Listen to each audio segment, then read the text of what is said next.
the peak was asking about our famous interpreters. So at some point, you got to teach me a few signs.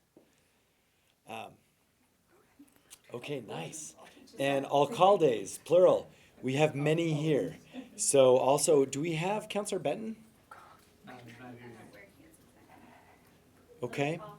Maybe, Alicia, you can check on that. If not, Alan will be available. He was going to fill in for you on, on Spanish channels. So, before we get started, I'll just check. Danielle, are we ready? Okay. Thank you, everyone, and good morning. We're here for our annual 11:30, our daily 11:30 briefing. A little bit behind today, but for good reason. We have many things to cover. And as an overview, we're going to go through updates from Central New Mexico that are coming from our Joint Information Center. And then we're going to do a deep dive into a road to recovery with respect to construction projects and what the city's doing around construction. And so we have all sorts of details for you, and our Director of Municipal Development, Pat Montoya, is here to go over that, as well as our COO, Lawrence Real. So let me begin with some updates from our Joint Information Center. One is that P&M Good Neighbor Fund is paying up to $150,000 towards electricity bills for low-income families through April 30th. So if you have questions, please call 967-8045. And again, that's for P&M Good Neighbor Fund electricity bill assistance. Tricor Labs has reached the 10,000 mark for COVID-19 test results yesterday. And now they're running 4 different testing platforms. This is a much more efficient program for the state of New Mexico, so great work at Tricor Labs. Another program, Medic Buddy Mobile Health and Duke City Urgent Care. If you know what these are, you're aware of these programs. A lot of folks are enrolled in these programs. They are offering same-day house visits and telemedicine. This is covered by most major insurance companies, and you have to call and schedule it up to 48 hours in advance, or same day for the house visits in some cases are available in Albuquerque and central New Mexico areas. Please contact Medic Buddy or Duke City Urgent Care if you'd like to give that a try. And important note here, these are not meant for COVID-19 visits. This is for everything else. So patients from all over the state, of course, can be evaluated on the hotline for COVID-19, but if you do need that medical care, you want to try these 2 programs out. Again, not for COVID-19, it would be for everything else, our allergies and cold and everything else like that. So, okay, we also want to strongly encourage folks to shop alone. I've been doing this for our family once a week. And please try and shop alone. And for those folks out there, I usually look forward every Sunday. I go shopping with my kids. It's one of our favorite times together. We have not been doing that, and it is not recommended. Now, obviously, if you have a child care issue and there's no alternative, let's be understanding if we see folks who are out there with their kids. But if you can all avoid it, please try and shop alone. All right, UNM Hospital is accepting their first clinical trial patients in treatment that will begin immediately. Reach out to UNM if you're interested in that. I think everyone's up to speed with what the governor announced yesterday, but they're loosening the COVID-19 testing criteria in an effort to try and get more people tested. And because we've done such a good job getting some capacity and availability up and running. So now, if you have no symptoms but are in close contact or have family who've been tested positive, please go get tested. Also, if you have no symptoms but you do work in a nursing home or in different areas where testing is taking place, please go get tested. Okay, Optum Health is offering video and phone visits for patients. Call Optum at 232-1000, and again, you have to schedule those. They're also continuing to offer COVID-19 testing at 3 locations, up and running again. There's one at the Journal Center, there's one in Rio Rancho, and there's one up on Tramway. If you have questions for that, contact Optum Health or look on the internet. All right, our last sort of general announcement is, of course, today is Census Day. It's also April Fool's. Those are not related. But it's Census Day, and the state is hosting a statewide virtual fiesta to encourage New Mexicans to participate in the census without leaving home. We did this actually in our family. We actually filled out the paper version, but it's very easy to do online. And now that everyone's home, check your mail, look for the census if you get that, fill it out any way that you can. There's much more information on this at I Count New Mexico and also on Facebook. Okay, some updates on city services at this time. First, I want to remind everyone that we are doing screening now at all city buildings. So this is the temperature check and a couple of questions that you've got to go through at all city buildings. We're following the CDC recommendations. We would recommend that all essential businesses that are operating also follow these procedures. They're actually pretty simple. And again, that fever check with the touchless temperature is the best way to be able to accomplish that.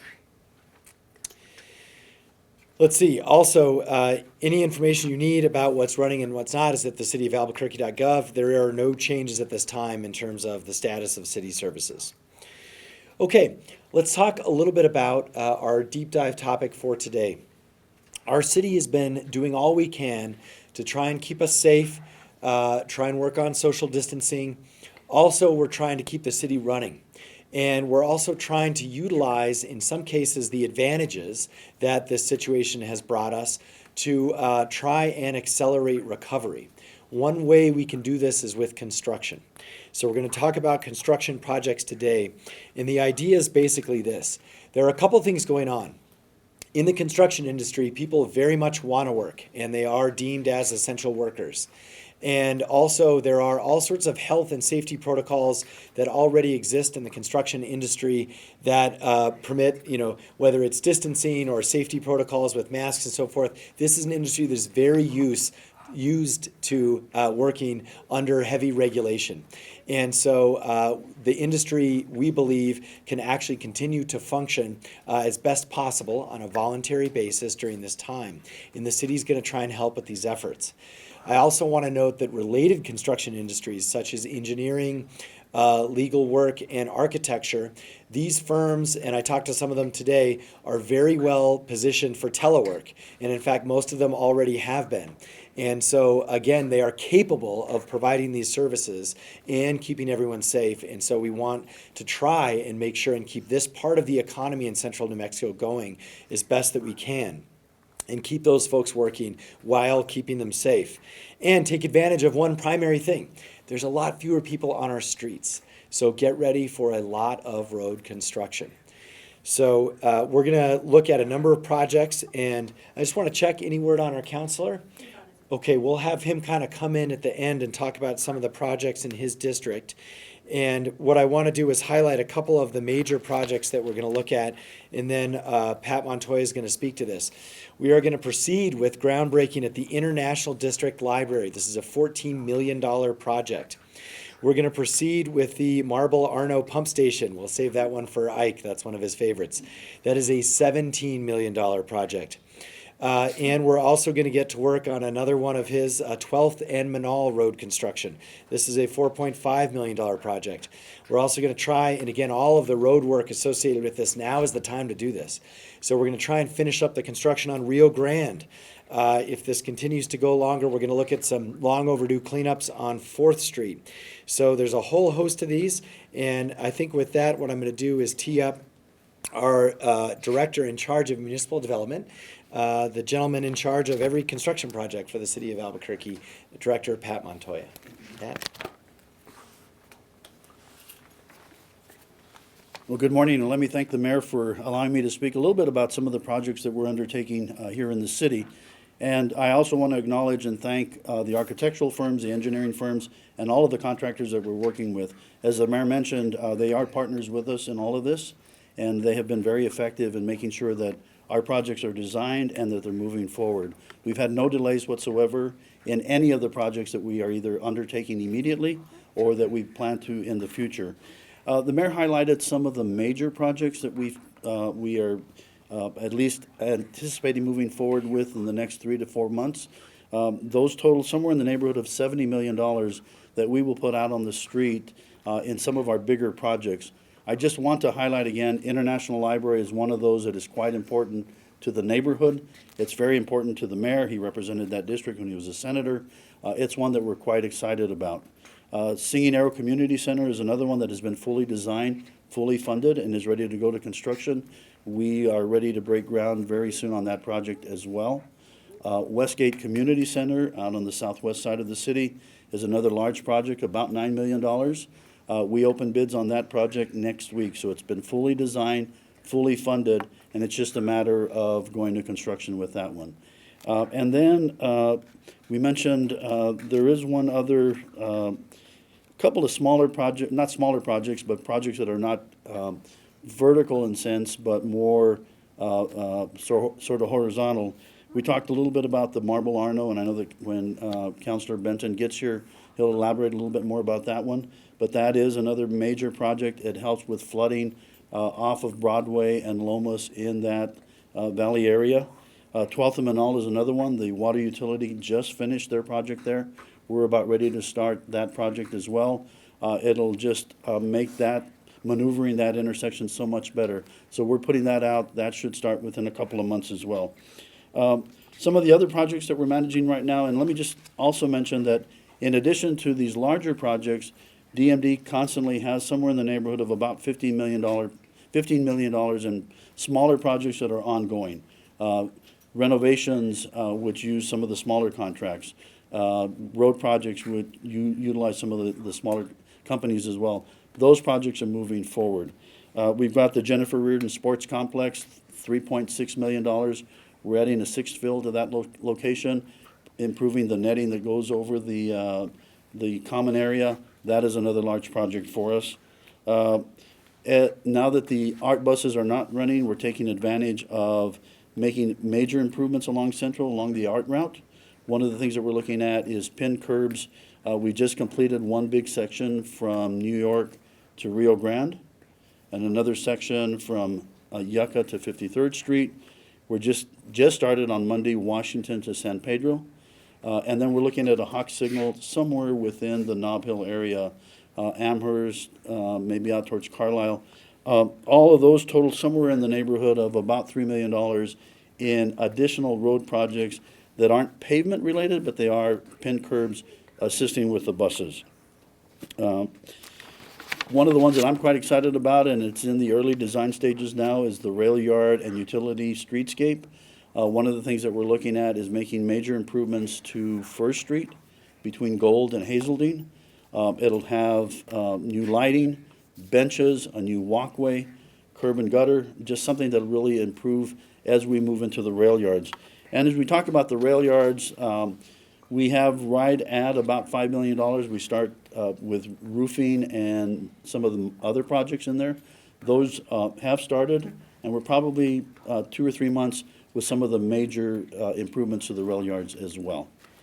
I just want to roughly touch on the street rehab program. We're going to spend about $23 million. We have already started that project.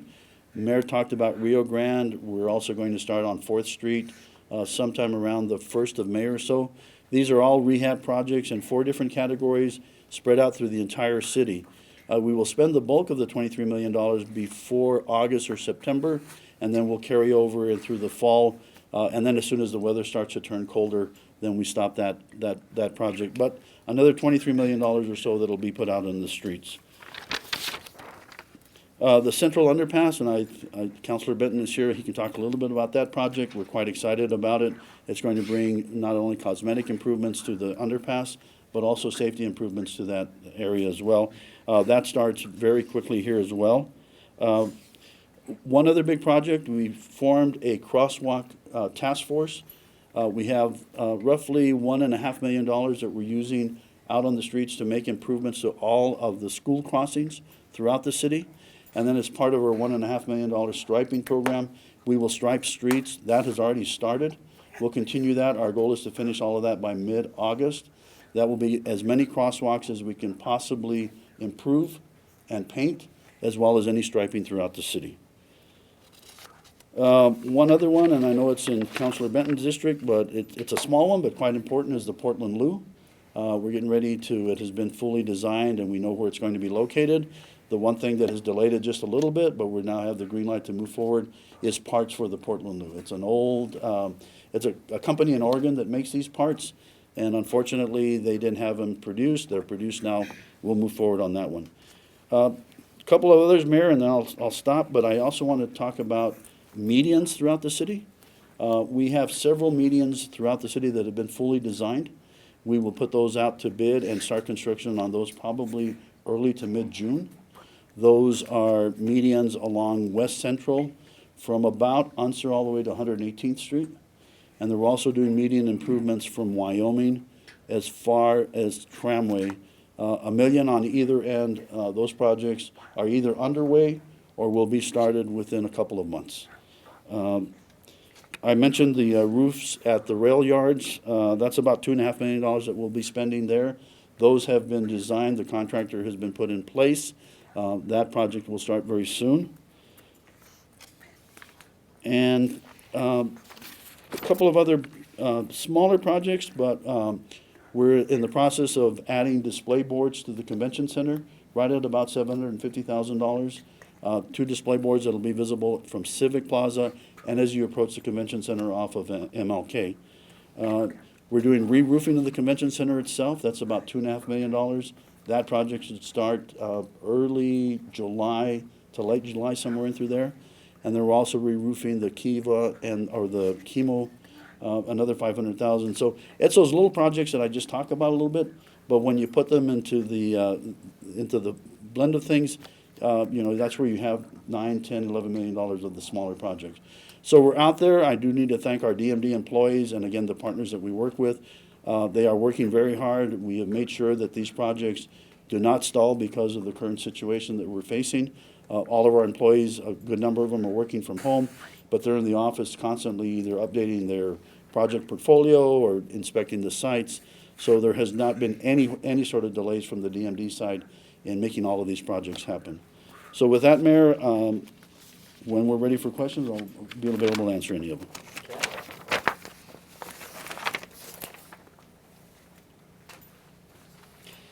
Thank you so much, Director Montoya. And we're going to hear from our city councilor here in just a minute. Also want to mention $300,000 in ADA upgrades. And just as a fun thing for neighborhoods near you, we've got slated San Mateo and Lomas, a neighborhood just off Girard and Gibson, another one off Lomas and Louisiana, another neighborhood off Santa Clara and Girard, and the neighborhood off Monte Vista and Lomas. So lots of ADA upgrades coming throughout the International District as well. Okay, now let's hand it over to the city councilor who's really represents the Albuquerque's core, be it downtown or UNM or Old Town. He's got all of it. And also has been, he's an architect by training, and of course, someone who's been involved in a lot of our long-term infrastructure projects, Councilor Ike Benton. Thank you, Mayor. Just, I know that Pat covered some of the projects that are in my district. District 2, as the Mayor said, is the center city, so we've got a lot of kind of citywide projects that happen to be in my district. And two of the big ones are and one of these got a lot of media play, or gets a lot of media play, and that's the roundabout at 12th and Manal. The Water Authority completed their underground work on that project, and we're going to break ground on the city's part of the project in May. That is a $4.5 million project in the 12th and Manal area that we've done in the partnership with the Indian Pueblo Development Corporation, who has a big stake, and the neighborhood there. So that will have a May groundbreaking. It's all designed, ready to go. We're waiting on the Water Authority to finish their project. The other large significant project is the Marble Arno pump station. That will replace a pumping system for stormwater that dates back to the 1950s. So really old infrastructure in need of replacement. That is a $17 million project that we're doing in partnership with the AMAFCA Flood Control Authority. So two really important projects that will benefit the district, the city in general, especially downtown with stormwater protection. And then Pat mentioned the underpass at Central. Sometimes that's been considered an impediment to pedestrian passageway, and we're going to have a much more brightly lit and quieter passageway for pedestrians to get under the railroad tracks at Central and get between downtown and East Downtown. So really excited about that. And we really appreciate our cooperation with the Department of Municipal Development and the Keller administration on moving these projects forward. 2 projects that have been in the works for a long time. So thanks very much. Thanks, Counselor. Okay, and we also have, Counselor, if you're up for it, we have you teed up for doing some Spanish language updates. Okay. So if you're up for it after, stick around for that. Okay, now we do also want to touch base with our COO, Lawrence Rael, on some of this with respect to the overall industry and the economy. Lawrence? Thanks, Mayor, and I think it's already afternoon, or just about afternoon. Let me just say a couple of things that I think are really important in the time that we are all living today, and that is that we at City Hall, and under the Mayor's direction with the Council's support and guidance, we have really begun to focus on the health issues and the health issues related to our community. We have, obviously, as Pat mentioned, our Director of Municipal Development, a lot of our employees are working from home. A lot of our employees are out in the field. So we know, though, that part of the recovery of the community also happens to be is the economy, and what we do with the economy and how the economy rebounds after we get past this pandemic that we're facing.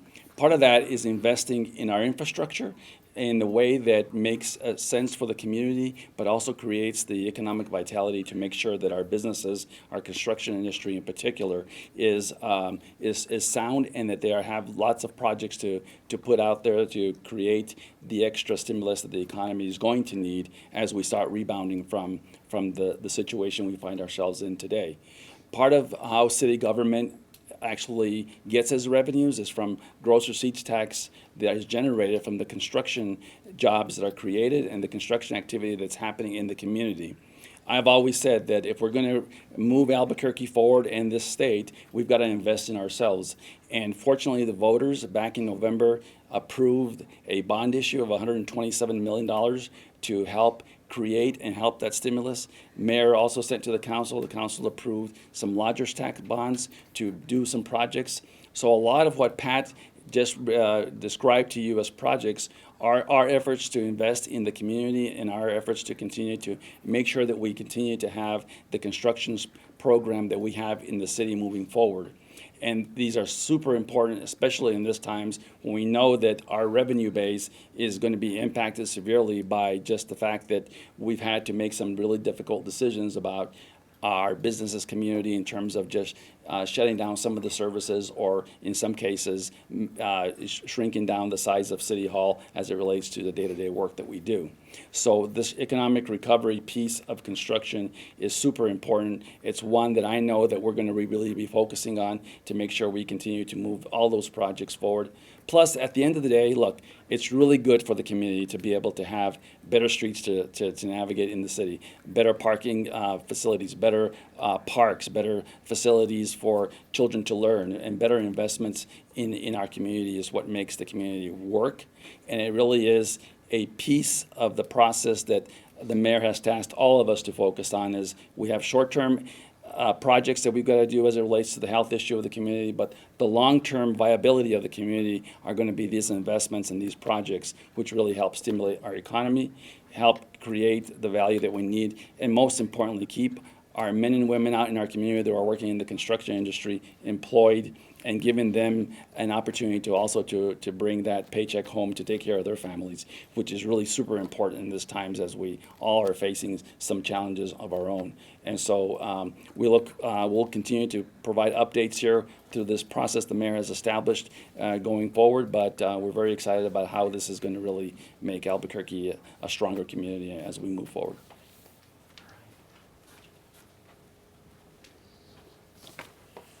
Okay, so to wrap up, a couple of just high-level items. We're also doing a lot of projects at the zoo. Same thing applies. So all of the different projects that have been in the queue, we're now trying to push and accelerate while the zoo is closed. That includes a lot of basics around resealing tanks, fixing ADA sidewalks, repainting. These are the kinds of things we're doing, as well as the design phase of some of our larger initiatives around a new Asia exhibit, Heritage Farm, things like this. So stay tuned for more on our biopark. And again, in summary, there's about 70 million in construction projects we are able to push up over the next 6 months that we're excited to get started on. And want to also mention that includes 2 brand new community centers. That these are one of the tried and true things that are the measure of a great city. And we're very excited to again be building those 2 new ones. The other one is libraries, and 1 new spectacular library. So again, we hope these changes are actually just the beginning. We are going to continue to look forward over the next few weeks in ways in which we can accelerate a lot of business activities on the front end, whether it's the planning and the design. So we get all that done now while people can't work as much. And that way, when things return this summer to where the economy is starting to get back together again, we're out there doing even more construction. So stay tuned for more on this and some policies around how we want to accelerate the various planning and bidding processes that we have to go through right now. Okay, so with that, we are going to, of course, take questions as we always do. Want to mention too, again, while there's no traffic, it's a great time to repave roads. So some of this is pretty basic, and we want to get it done now. So the last thing I want to touch on really is around rental income. We know that it's the first of the month, and so we know this is when a lot of bills come due, et cetera. Want to remind folks that the Supreme Court has delayed all evictions by 30 days, but you do have to apply. If you're in that situation, you have to explain why you can't pay. We also at the city have put up a rental assistance fund. It's paying out about 20 applications this month. And if you want to donate to that, you can.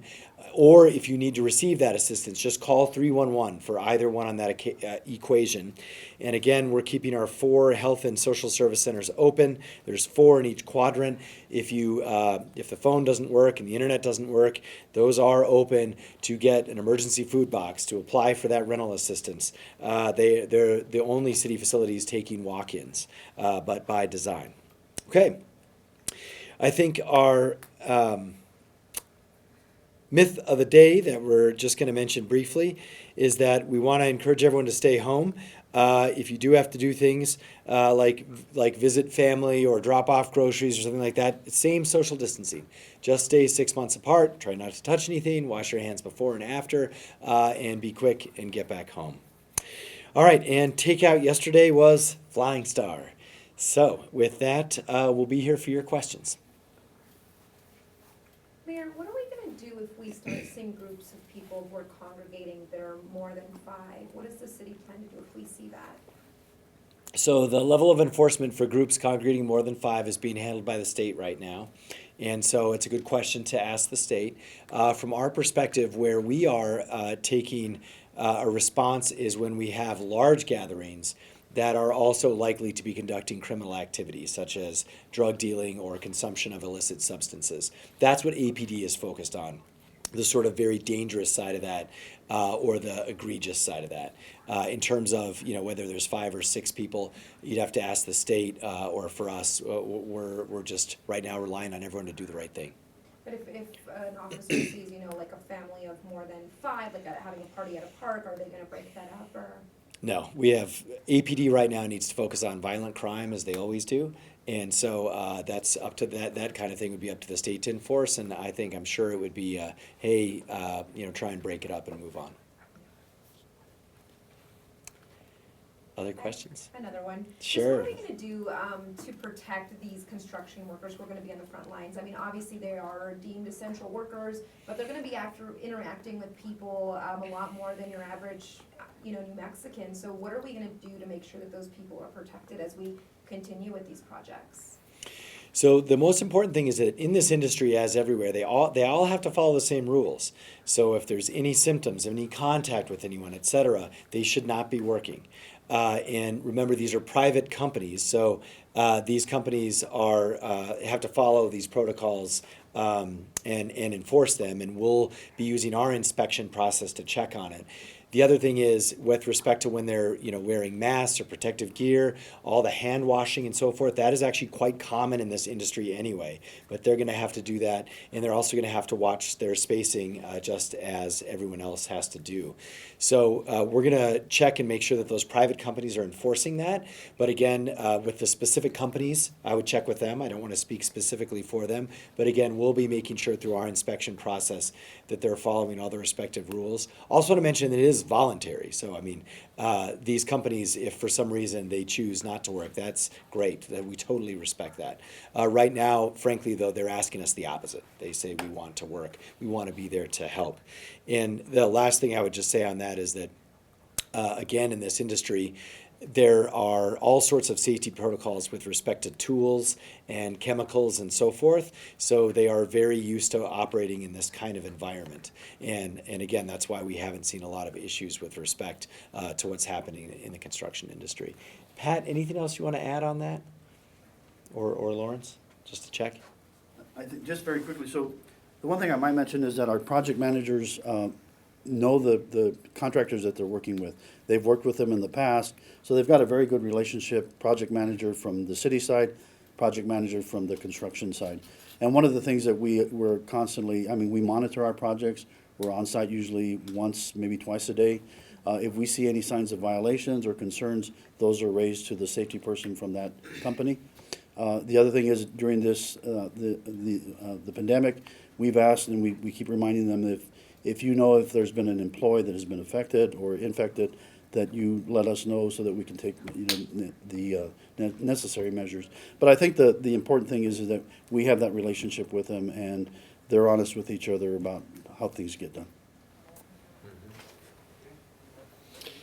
And by the way, just to put this in perspective, having one person go to the grocery store is way more impactful than any construction worker out driving a striping truck. So I just want to reiterate, there are things we can all do that really, really help, and that's one of them. Okay, other questions? We have one Internet time, sure. from Dyer at the Journal. How much of that 70 million in projects was already in the plans for the next 6 months as opposed to being accelerated right now? So the question is how much of that is being accelerated and how much was already in the plans. Obviously, the funding is all in place. So do want to reiterate, we're very concerned about things like our operating budget and future funding. This is already funding that's been encumbered anyway. And with respect to how much it's being moved up, it really just depends on the project. Some are moving up a week, some are moving up a few months. It's one of the things that we are able to do is because there's less work for a lot of these contractors, we are able to move things up a little bit.